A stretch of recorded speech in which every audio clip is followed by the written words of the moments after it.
Tim from YourSixTech. Today in this video I'm going to show you how to get a new friend code on your Nintendo Switch account or profile. So maybe this got leaked and you're just receiving a ton of different invites. What you could do is go to your page on the home screen here. So let's go to Timbo's page, select this. Then you might be under like profile. We want to scroll on down to where it says user settings. Then scroll on down under here. And we're looking for friend functions.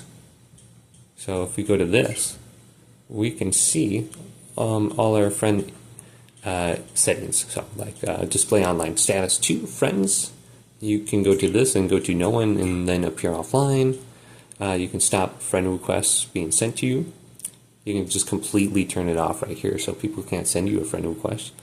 Otherwise, you can go to the friend notification settings and customize that a little bit further. But here's the option I want to show you.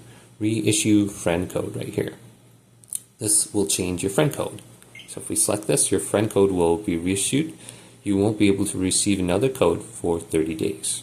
So I can simply select reissue, and then my friend code will be completely different. So if I go up to my profile now, this little code underneath my name will be different now.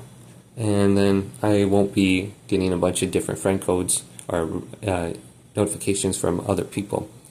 But hopefully this video did indeed help you out. If it did, leave a big thumbs up and subscribe to my channel down below for more technical videos coming up next on YourSixTech.